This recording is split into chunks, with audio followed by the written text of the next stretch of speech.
Namaste. Greetings to all of you.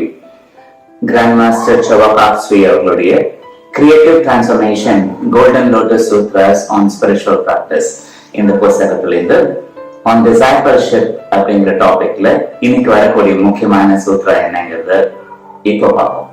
To each is given the teachings according to one's capacity. The student is given the freedom to make mistakes. ஒவ்வொரு சீடருக்கும் அவங்க கெப்பாசிட்டிக்கு ஏற்ற மாதிரி தான் அவங்களுக்கு பாடங்கள் கொடுக்கப்படுது. அந்த ஸ்டூடெண்ட் அவங்க தவறு செய்யறதுக்கு வாய்ப்பு இருக்குங்கிறது தெரிஞ்சதுனால it's allowed to make mistakes சொல்றாங்க. மிஸ்டேக் பண்ணக்கூடாது அப்படின்னு சொல்லல, நீ மிஸ்டேக் பண்ணலாம் அப்படிங்கிற மாதிரி சொல்லிடுறாங்க. இப்போ இது இன்னொரு டைமென்ஷன்ல இருந்து பார்ப்போம்னு வச்சுக்கோங்க. ஆத்மா தான் முன்னேறதுக்காக பிறவி எடுக்குது. பிறவி எடுக்கும் போது தான் கத்துக்க வேண்டிய பாடங்கள் என்னங்கிறது முன்கூட்டியே முடிவு செய்யப்படுது. அப்ப அந்த கெப்பாசிட்டி என்ன, ரெண்டு ஜென்மத்துல என்னெல்லாம் முடிச்சு ஆகணுங்கிறது அது தெரிஞ்சுதான் முன்னேற்ற பாதைக்கு போறதுக்கு முடிவே எடுத்திருக்கு.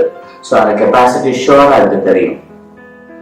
அது தெரிஞ்சும் அது தவறு பயணம்னு வச்சுக்கோங்க. அந்த சூழ்நிலைகள் கடினமா இருந்து அது தவறு பண்றதுக்கான வாய்ப்புகள் இருக்குன்னா அதுவும் டீச்சர் ஒத்துக்கிறாங்க, கிராண்ட் மாஸ்டர் ஒத்துக்கிறாங்க, அவர் குருமார்கள் ஒத்துக்கிறாங்க. நீ ஜெயிச்சுதான் ஆகணும்னு நம்மகிட்ட எதிர்பார்க்கறது கிடையாது. You are allowed to make mistakes. The student is allowed to make mistakes சொல்லிட்டாங்க. அப்படின்னா நம்மளுக்கு ஏற்ற ஸ்பீட்ல போறதுக்கு உங்களுக்கு சுதந்திரம் இருக்கு. ஒவ்வொருத்தருடைய எண்ணங்களும் உணர்வுகளும் தான் அவங்களுக்கு ஸ்பீடை நிர்ணயிக்குது, டைரக்ஷனை நிர்ணயிக்குது.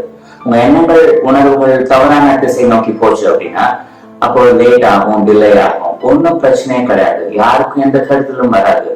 நீங்க எடுக்கக்கூடிய முடிவுக்கு நீங்க மட்டும்தான் காரணமா இருப்பீங்க. ஆர் அந்த சீடர் எடுக்கக்கூடிய முடிவுக்கு அந்த சீடர் மட்டும்தான் காரணமா இருப்பாங்க. இன்னொருத்தர் காரணமா இருக்கிறதுக்கான வாய்ப்புகள் வராது. They are allowed to make mistakes சொல்லிட்டாங்க. அப்ப நம்ம மேல பிரஷர் இல்லாம ரிலாக்ஸ்டா பண்ணலாம், முன்னேறணுங்கிறத முடிவு பண்ணிக்கலாம், அழகா பிளான் பண்ணலாம், யாரையும் காயப்படுத்த வேண்டாம், சந்தோஷமா போலாம், நம்ம போக வேண்டிய ஸ்பீடை நம்மளே நிர்ணயிச்சுக்கலாம், இல்ல அப்படி வாழலாம், சந்தோஷமா இருக்கலாம். Wish you a great day. Namaste.